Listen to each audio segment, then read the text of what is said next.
Okay, welcome back to Delboy's Garage. Now today is going to be a long awaited video. I've had many requests for doing a simple fork seal change. Now loads of people have emailed me and said, can you do a change on a fork seal on a Harley Sportster or a change on a fork seal on a Bandit? So really it's just changing the fork seal. Now it is a job that strikes fear into the hearts of just about any amateur mechanic, because it's the fear of the unknown, not knowing what's inside that fork leg, not being able to put it back together properly, and not knowing whether you'll end up in a worse mess than you already are. Fork seals do leak, time, wear and tear, and sometimes you just need to replace them. They're very cheap, they're only about £5 or £6 for a fork seal, but it does become an expensive job. The reason it becomes an expensive job is that, as simple as the task is, mechanics, dealers, they don't charge by complexity. So a simple job doesn't cost a small amount, they just charge by the hour. And as much as a fork seal is a simple task, it's reasonably time consuming, so it's 2 hours usually. And any mechanic's going to charge you £80 to £100 nowadays for 2 hours work. So you put that onto the cost of the fork seals, it's not hard, you've got over 130, 120, 130 quid for a pair of fork seals. It's a lot of money considering it's just to show you, it's just one of them. A simple fork seal, doesn't cost much, about £3 or £4 each. You get a pair with the dust caps for about 10, and that's just the point. People want to do it themselves. So I've managed, rather than pulling apart Penny Pitstop's Harley, because that would just get me hung, so I have to do it on something generic. Yeah, she's nodding behind the camera. Okay, so what I've got, I've managed to get myself a standard generic fork leg. Now the principle with fork legs, regular this way up fork legs as opposed to the sports bike upside downs, these things, they are totally generic. That's pretty much the same fork leg on any bike. This particular fork leg is from a Honda ST1100 Pan-European, but that really is irrelevant, and I don't want to make this video about Pan-Europeans or any particular bike. It's a standard fork leg. The anatomy of this fork leg is pretty much the same across the board. They're all the same. They're the same parts. They still have the stanchion, the slider, the damper rod, the seal, the dust cap, the clip, and the bolt in the bottom. They're all pretty much the same. So we're going to stick to talking about general fork leg use and just generally how to change them tonight, rather than messing about talking about whether it's a Honda or Suzuki. You can apply what we do in this video to just about any generic standard fork leg. So let's get stuck in. I'm going to take the thing apart and see how it goes from there. Stick around, stay tuned. Okay, pretty standard fork leg is held together by two things. A bolt in the bottom and a clip in the middle. That's all that holds a fork together. Nothing serious. That's why doing a fork leg doesn't need any special tools at all. None whatsoever. It does need a seal driver, but you don't need to buy an expensive one. I can show you how to make one. It's very simple. And first thing we're going to do, whilst this is all still built up and the cap is in the top, the bolt's in the bottom, the spring is still compressed inside there. Now that spring is pressing down. There's a thing inside the bottom end called the damper rod. And the damper rod doesn't actually rotate on anything. It just sits in the bottom, squashed between the spring and the base. Now the bolt in the bottom is located, if you come in close, it's up inside there. The axle goes through there normally. If you look down in this hole, just in there, there is a bolt in there, like an Allen bolt, and we need to get that out. That's the bolt that bolts to the bottom of the damper rod. Now the problem we have with this sometimes, we're not going to go in too much detail about it, is you need to get an Allen key. You can use a regular Allen key, but it's quite a deep reach in, so one of these is better if you've got some. You just pop that in. They will be different sizes, so I'm not going to talk about sizes or torque settings or anything. It's just this bolt we need to get out. So, principle being, if you just slowly undo that, what's going to happen is the damper rod inside is just going to turn. It's not going to come undone. So the trick is to give it a quick snap like that, and it will come undone. There we are. Now if it doesn't come undone, there are methods of stripping it all apart and using all sorts of ingenuity to hold that damper rod. You can use a broomstick, sharpen the end like a pencil and jam it in the end from the vise. All sorts of things to stop that damper rod from spinning. But just give it a good shock like that and it'll come free. So let's get that bolt.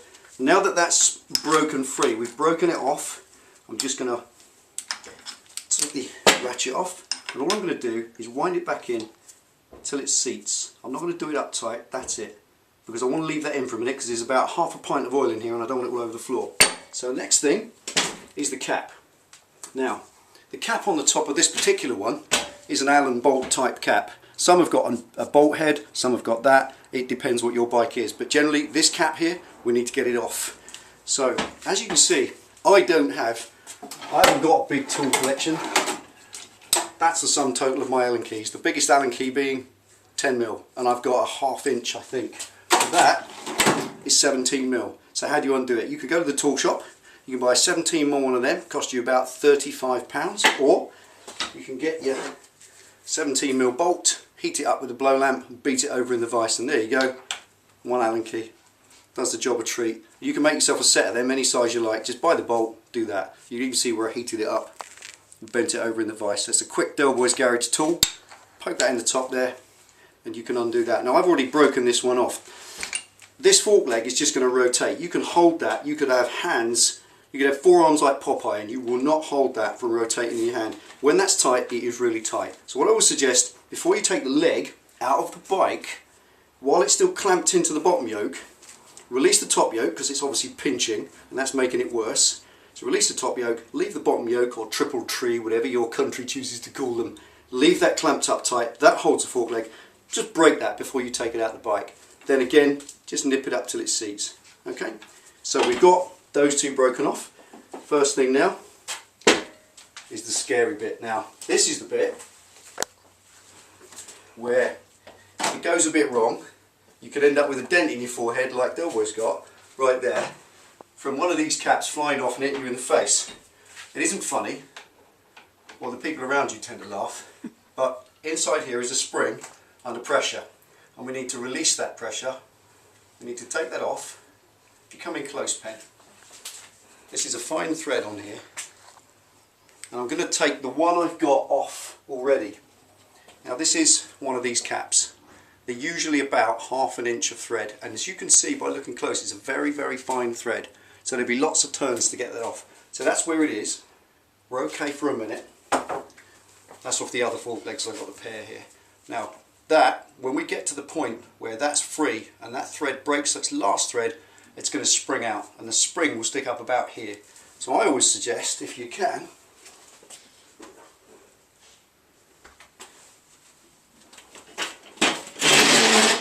poke it on the floor so you can lean on it and get a cloth around it like that. Now the principle here is the cloth will catch it like a champagne cork, and then you can just wind that off like that and stick. Honestly, get your head out of the way. I've had one of these caps in my forehead and it isn't funny. And that's undone. It's not away yet. There it is. That's it. Feel it go.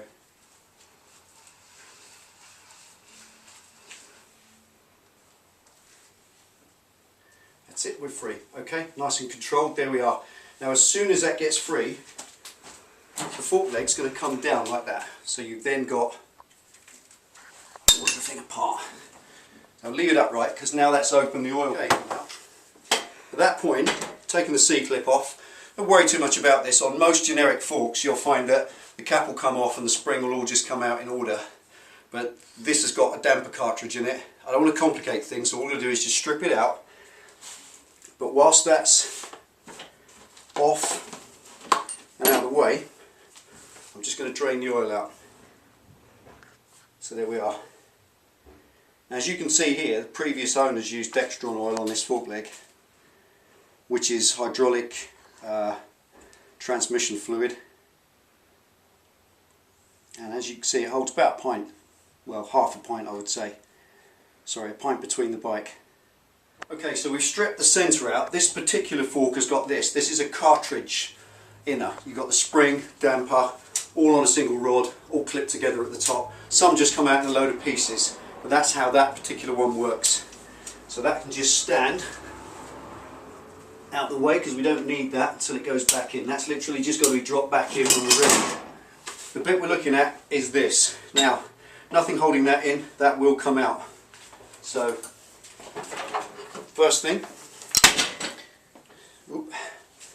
soak the oil up.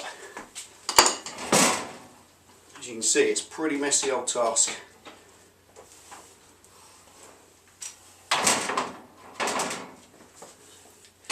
First task is take the dust cap off. Now, where the seal lives is inside here. So, quite simply, take the dust cap up. We're going to replace that dust cap. Lift that off. Now inside here, have a look down the side pen, there is a little circlip. and this clip holds the seal, the fork seal, in. We just lift that off. Okay, don't ever be tempted to just pull that off, because the surface of this can be scratched, and once it's scratched and damaged, then it's got lacerations on it that can lip up your new seal and rip it. So take that out of the way, lift everything off if you can. So there's currently now physically nothing holding that together.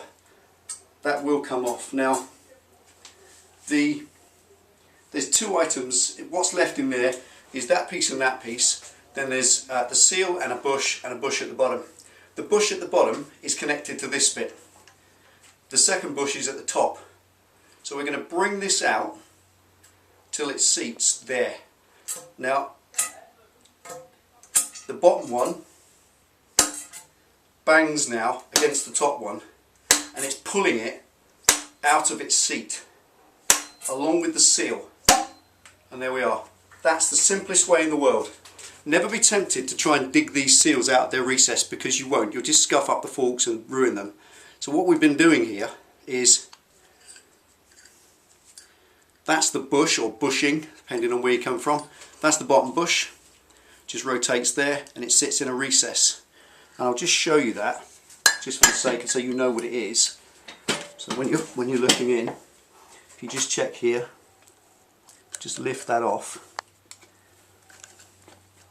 Now that's quite simply a bronze or phosphor bronze seal. Bush, beg your pardon, and that's what stops the forks. That gives you the smooth, soft metal surface that slides up and down the inside of this and allows that lovely smooth action.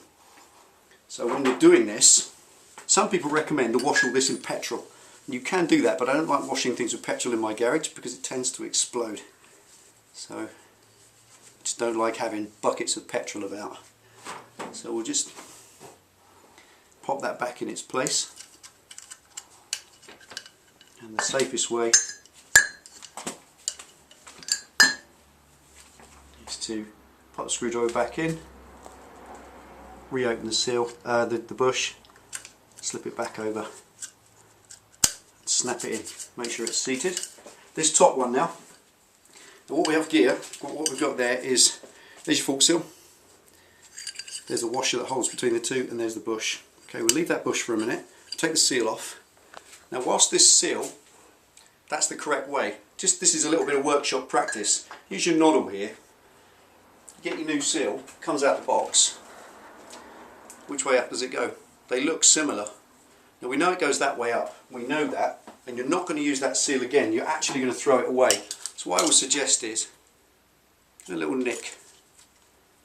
Now that little nick in the top, that shows you the top. So if you drop that on the floor now, pick it back up, you know which way up it goes. And you can compare the new seal, so you haven't got them upside down. Because if you put the seal in upside down, it's just going to leak straight away. We'll put that back where it goes, keep the nice new seal nice and clean. So there's the seal out. We're keeping these in order. And there's another little workshop practice. If you're going to put all these things back, dust cap, clip, seal, washer, and last but not least, the bush.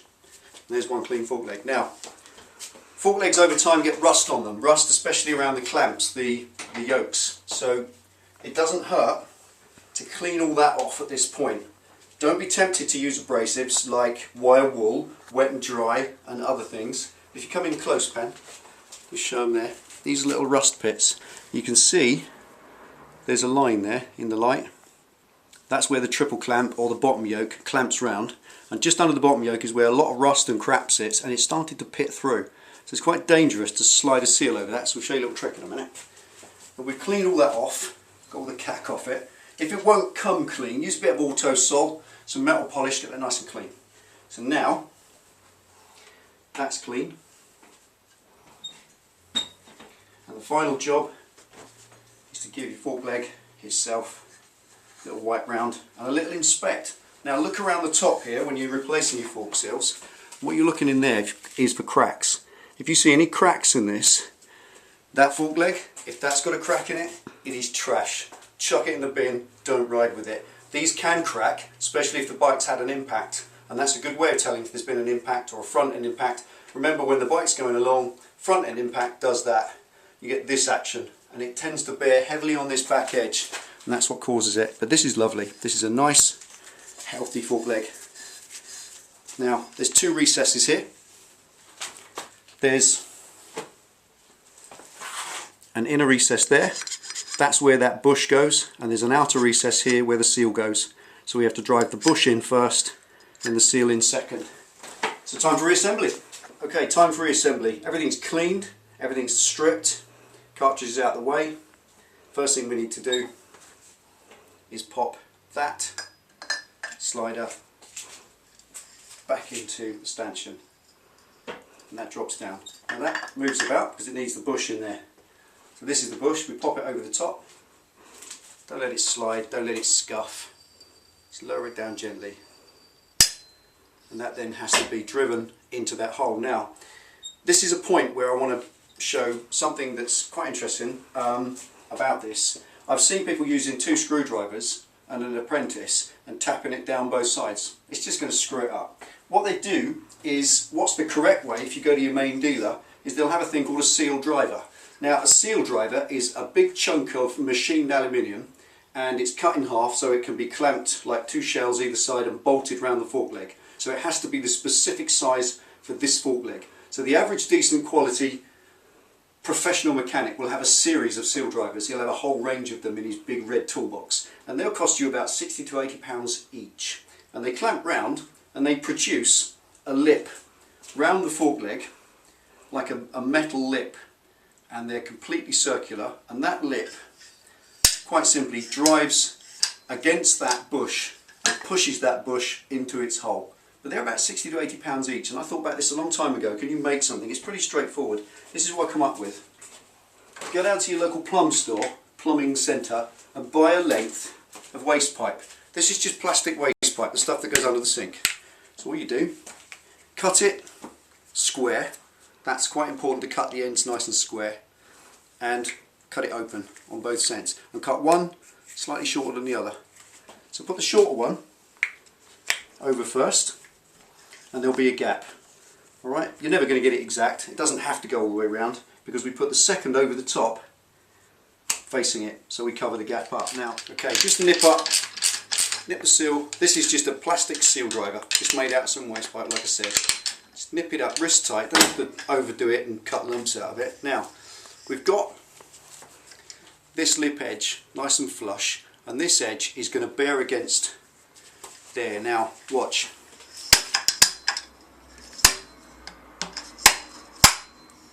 As you go in, you can hear that's gone in now. Now, as you hit it, you'll feel the bush yield against the impact, and all of a sudden it'll stop, it'll bounce back, and that's because you've reached the bottom. So you feel it yield, and then bang, that bounces back. You feel you've hit the bottom, and you see your bush is driven in nicely. So now it's time to take this off, get ready to put the seal on. Okay, so bush is in, steel washer, drop it over the top, and at this point you normally slide the seal on. You might grease it to protect that soft inner lip of the seal, which is what's gone and caused it to leak. But I've got another little trick. I'll show you this. All you need is a milk carton. Cut the bottom off, cut the top off, and cut a strip of the milk carton plastic from the inside. And then on the outside edge, add a little bit of the rubber lubricant that comes with your seals, or grease if you've got nothing else. Pop that in over like that, and then the purpose here is to make a little cone. Just cut enough like that so it goes round, makes a little cone on the top. Take a new seal. This is where it comes in handy to have cut a little piece out of the old seal, so you know it's that one and it's that way up. So there's our new seal. You pop it onto the cone, nicely lubed, and that will just slip gently over the top without dragging against the steel. Remember, we found those little rusty pits down here.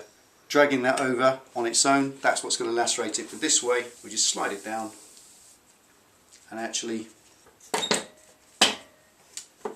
take the whole thing out almost as far as it goes, and then slide the seal down with a bearer inside it. And then once we're past this grungy bit, just gently slip the seal off the bottom, ready to go in place. And that's protected you all the way. That just goes in the trash. So this has got to slip into this recess, so it doesn't hurt to use a little bit more of the rubber lube around the outside just to help it in. That's it. And now we've just got to pop the seal driver back on. So let's get this back onto the job. Slide it down. And it will come up to where it stops.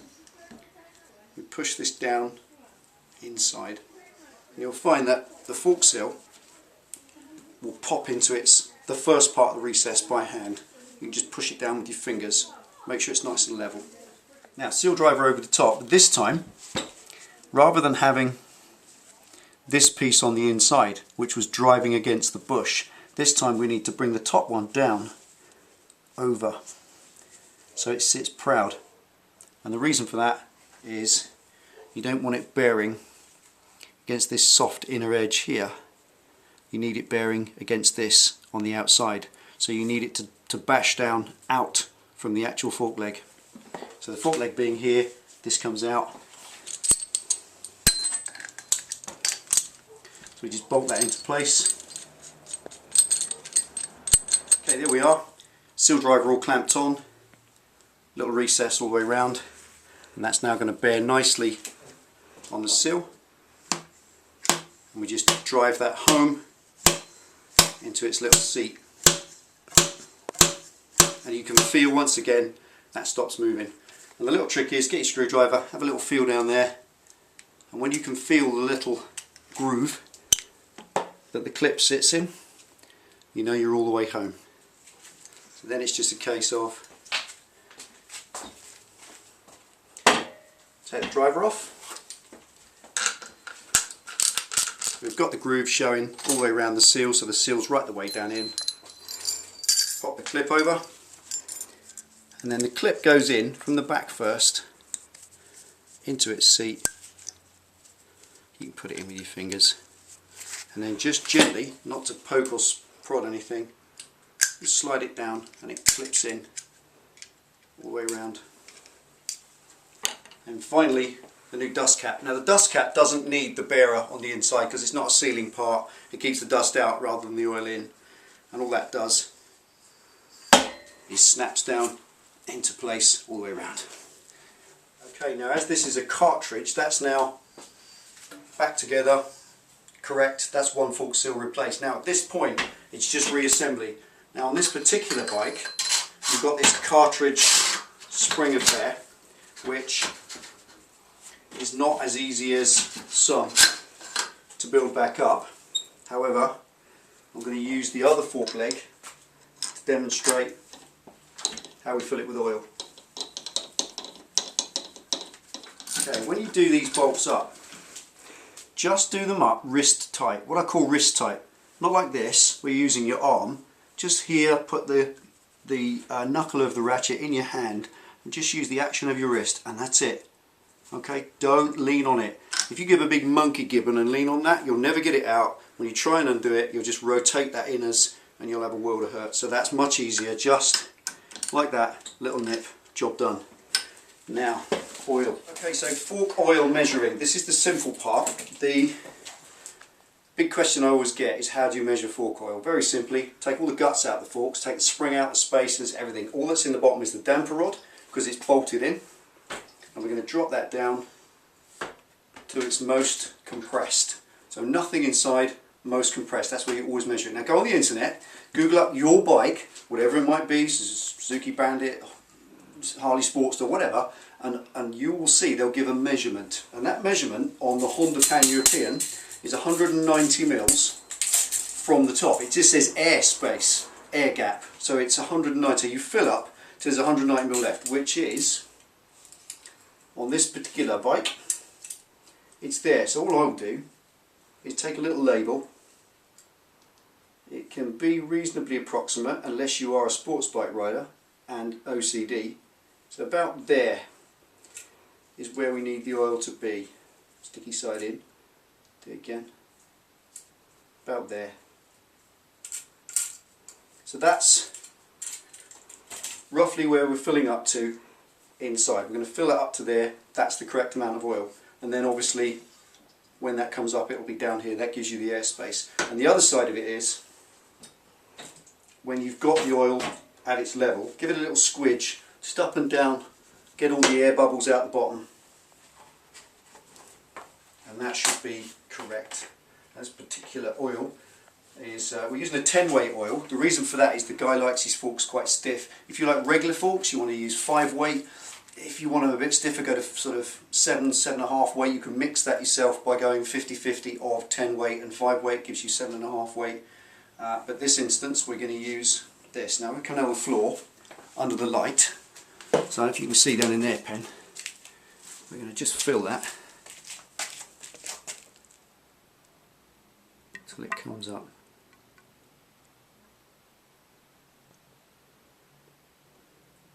And check, just check that. Can I just check that? Now oddly enough, you can see quite accurately to where you are, just to get it. So just looking in, back at your tape, in and out, and that looks about right first time. So let's have a look. 190ml from the top. If we pop this in to 190, bring it out, there's no oil on the end, so it's not quite up. Give it a little tiny drop more. That is only a guide, the tape, just to get you up to height. Just add a tiny bit more. We go in again. Not quite. It's lower than it looks. I think what's happening is bubbling and it's dropping, so I'm pouring it in, the level's dropping as I'm pouring it in. There we go.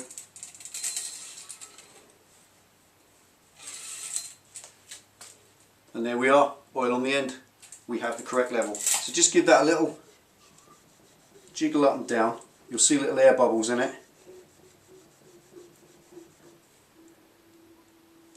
Listen, come in. And that's where you'll have to check it again in a minute. So I'm just going to get this level correct and then we're going to put in the spring in. Okay, this is the other fork leg. So this is what a more normal regular fork leg will be like. Bring that up to height.